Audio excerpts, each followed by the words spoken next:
میرے ہاتھ میں تھا جب تک میرے مصطفیٰ کا دامن، میرے پاؤں چومتی تھی یہی گردش زمانہ۔ اقبال کہندا سبب اس کا کچھ اور ہی ہے جس کو تو خود سمجھتا ہے کہ زوال بندہ مومن کا بے زری سے نہیں۔ تو حضرت دہیہ کلبی نے وہ خط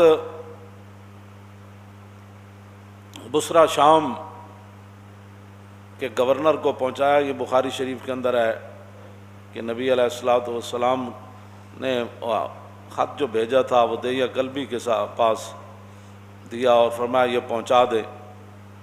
تو قیصر روم جو ہے وہ حضرت ابو سفیان کہتے ہیں کہ ہم تجارت کے لیے گئے ہوئے تھے، تو قیصر روم کو پتہ چلا کہ مکہ مکرمہ کے بڑے بڑے تاجر اور بڑے بڑے قریشی یہاں آئے ہوئے ہیں، تو انہوں نے بلا لیا ان سب کو پکڑ کے لاؤ۔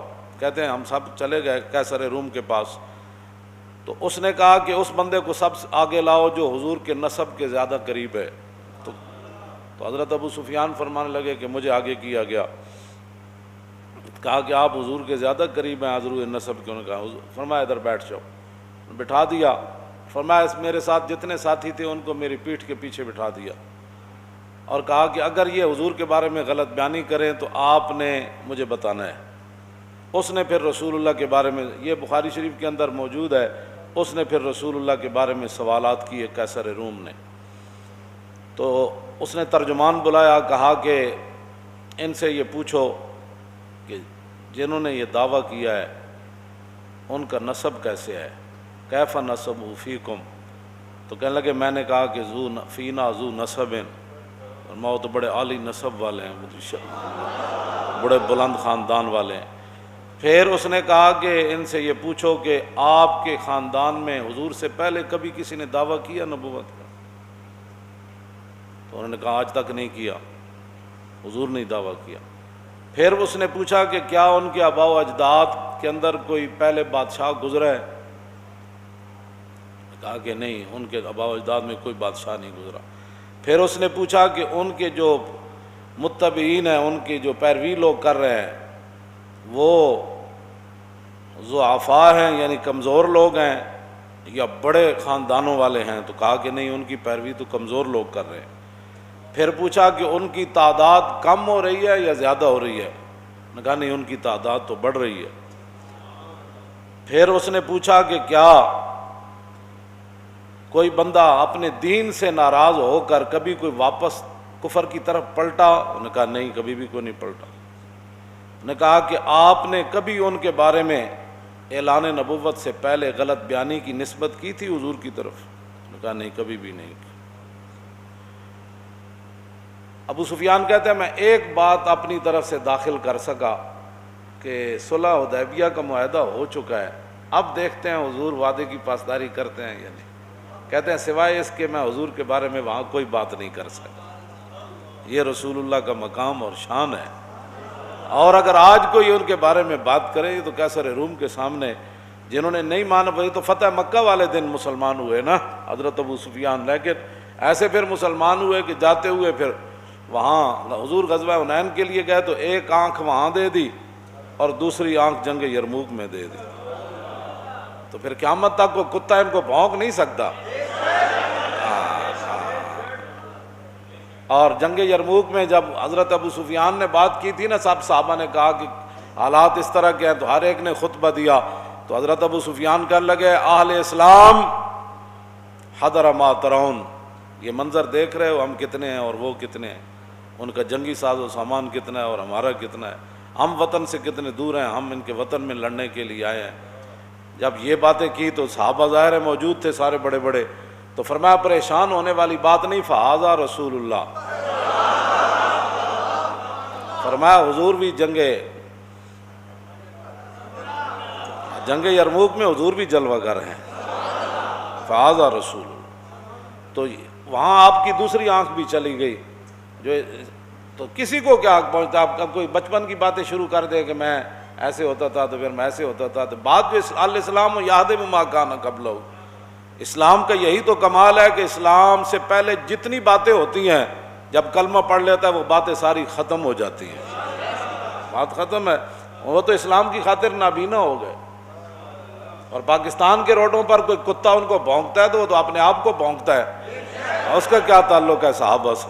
صحابہ تو جن خاکوں سے گزرے وہ خاک بھی افضل اور حال ہے۔ کتنی صداقت ہے۔ فرمایا میں حضور کے بارے میں کوئی بات نہیں کر سکا، صرف ایک بات کر سکا کہ حضور نے کبھی بھی ایسی بات نہیں کی، لیکن اب دیکھتے ہیں کہ رسول اللہ صلی اللہ تعالیٰ علیہ وآلہ وبارک وسلم جو ہے وہ کیا کرتے ہیں، اب نہیں پتہ۔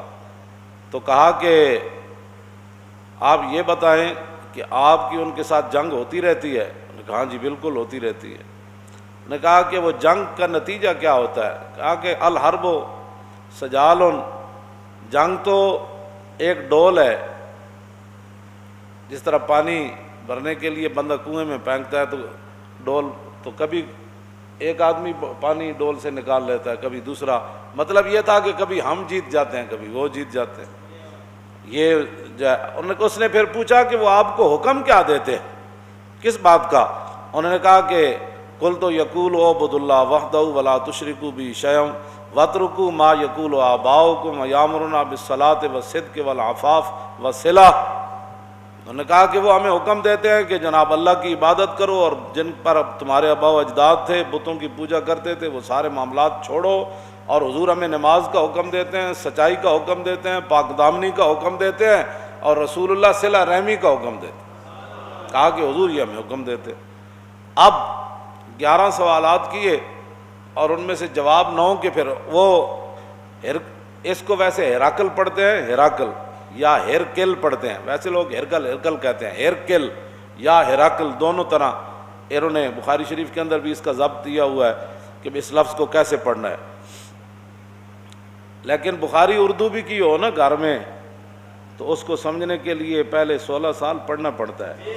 ہاں اے مت کوئی سمجھے کہ جناب گھر اردو دی بخاری پئی ہوئے تو بندے نو بخاری سمجھ آ جائے، ہاں جی پھر تے گل مک جاندی، پھر تو ہر بندہ استاد العلماء تے شیخ الحدیث تے جناب شیخ الکل تے جناب خطیب پاکستان تے فخر ہندوستان بن جائے گا۔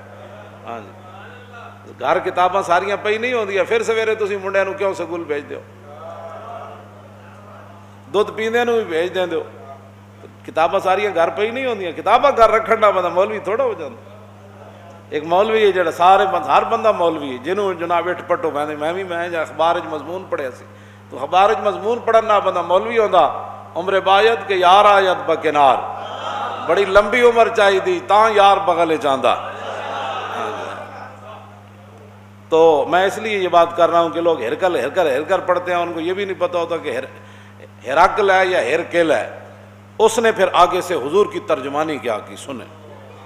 اس نے حضرت ابو سفیان کو کہا کہ میں نے آپ سے یہ پہلا سوال کیا تھا، فقال لترجمانہ کلہ سالتک عن نسبی فذکرت انہ فیکم ذو نسب وکذالک الرسل تبعث فی نسب قومہا۔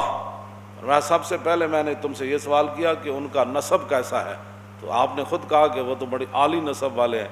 قیصر روم کہنے لگا کہ یہی تو نبیوں اور رسولوں کی شان ہوتی ہے، کہنا یہی تو نبیوں کی شان ہوتی ہے کہ وہ اعلیٰ نسب ہوتے ہیں۔ اس پر میں کوئی دائیں بائیں نہیں جانا چاہتا، یہ بات رہ جائے گی، لیکن آپ خود سمجھ لیں کہ جو حضور کے مقابلے میں باتیں کرتے ہیں ان کی اپنی حیثیت کیا ہوتی ہے، وہ کون ہوتے ہیں۔ دوسرا کہتے ہیں میں نے سوال کیا کہ آپ کی قوم میں کبھی کسی نے یہ بات کی ہے، تو آپ نے کہا نہیں کی۔ تو کہتے ہیں ان پر الزام تو آپ تب لگاتے پہلے یہ ریت چلی آتی، کوئی یہ بندہ کرتا ہے میں نبی ہوں، کوئی یہ کرتا ہے، جب آج تک کسی نے بات نہیں کی تو پھر نبی برحق یہی ہے۔ پھر میں نے تم سے یہ سوال کیا کہ کیا ان کے آبا و اجداد میں سے کوئی بادشاہ ہوا ہے، تو تم نے کہا کوئی نہیں۔ تو اگر کوئی نہیں تو پھر تو نبی برحق ہے۔ اگر ان کے آبا و اجداد میں کوئی بادشاہ ہوتا تو ہم یہ سوچتے کہ وہ اپنے باپ اور دادا کی بادشاہی واپس لینے کے لیے دعویٰ کر رہے ہیں، جب ہوا ہی کوئی نہیں تو پھر آپ کو کیا مسئلہ ہے، آپ کیوں نہیں کلمہ پڑھتے کیوں نہیں پڑھتے آپ کلمہ؟ پھر میں نے آپ سے یہ سوال کیا کہ کیا آپ نے اعلان نبوت سے پہلے کبھی کوئی غلط بیانی کی نسبت حضور کی طرف کی، تو آپ نے کہا نہیں۔ اللہ، تو کہا کہ جو نبی لوگوں کے ساتھ غلط بیانی نہیں کرتے وہ رب کی طرف غلط بیانی کی نسبت کیسے کر سکتے؟ کہ اللہ نے مجھے نبی بنایا. تو جب لوگوں کے ساتھ انہوں نے کبھی ایسی بات نہیں کی تو اللہ کی طرف کیسے نسبت کر سکتے؟ گل اے وے جڑا سمجھ آ جائے تو خط نال بھی آ جائے جی، سمجھ آ جائے تو غیروں کو پوچھ کے بھی مقام رسول سمجھ آ جائے. جے نہ آوے تو ساری زندگی قرآن و حدیث پڑھ کے مولویوں دیا تقریراں سن کے بھی سمجھ نہ آوے، پھر بھی بندہ غیراں دیاں گلاں کرے. کہتے ہیں میں نے پھر آپ سے یہ دوسرا سوال کیا کہ ان کی اتباع کمزور لوگ کر رہے ہیں یا بڑے لوگ؟ تو آپ نے کہا کہ ان ضعفاء اتبعوا وهم اتباع الرسل. انہوں نے کہا کہ نہیں کمزور لوگ کر رہے ہیں. تو انہوں نے کہا کہ آدم علیہ السلام سے لے کر حضور تک جب بھی کسی نے ابتداءً پیروی کیا تو کمزور لوگوں نے کیا، بلکہ یہ تو تانا دیا قوم نوح نے بعد الراج کہ تواڈے غریب تے پست لوگ تواڈی اتباع کر دین، اسی پیسے والے انہاں غریباں نال کیویں بیٹھیے؟ قیصر روم کیوں جی گفتگو کی تھی؟ کہتا میں تیرے کو اے پوچھا تسی اے جواب دیتا، پھر اے پوچھا، پھر نبی ہوندے ہی ہو جائیں. پھر تو کیا انہیں کدی بھی غلط بیانی، انہوں نے کہا نبی کدی بھی غلط بیانیاں نہیں کرتے. پھر کردیا انہوں نے کہا میں تیرے کو پوچھا کہ اج تک کوئی دین نو چھڑیا؟ انہوں نے کہا نہیں. انہوں نے کہا دین ہوندا ہی ہوے جڑا داخل ہو جائے کدی باہر نہیں نکلدا ہوندا. پھر تو میں پوچھا تیرے کو کدی کوئی دین نو چھوڑ کے حضور نو گیا؟ میں کہا ہوتے تے پتھر بن کے بھی کہندے سن حضور حکم تو دیو، ہوتے تے کھجوراں کھا کے بھی کہندے سن حضور حکم تو دیو، گھوڑے سمندر جی سٹ دیاں. آخر تے پتہ کی کہ اسی قیصر روم نے ایتھے تے انگوٹھے چومن تے جھگڑے نا، اور کہن لگا اے جو کچھ میں تواڈے کول پوچھیا نا تے اے یاد رکھو، اے میں جتھے بیٹھا فَسَيَمْلِكُ مَوْضِعَ قَدَمَيَّ هَاتَيْنِ، اے میں جس سلطنت تے بیٹھا نا آج سپر پاور دا بادشاہ، اے یاد رکھو ابو سفیان ایک وقت آئے گا محمد عربی دے غلام سلطنت تے قبضہ کر لینا. جتھے میں بیٹھا اس جگہ بھی حضور دے غلامہ نے قبضہ کر لینا. اگر گل اے وے جڑی تو دس رہا تے انہاں دے غلامہ نے قبضہ کر لینا، پھر صحابہ قیصر روم دے دروازے تے گھوڑے نہیں جا بدے. یہ انہیں کہ اگلی گل بڑی عجیب ہے، انہیں کہا لو کنت عندہ لغسلت عن قدمے. اے گل پڑھ کے بندہ مست ہو جاندا، کہندا میں جے حضور کول ہوندا نا تے میں حضور دے پاؤں مبارک دھو کے پینے سن.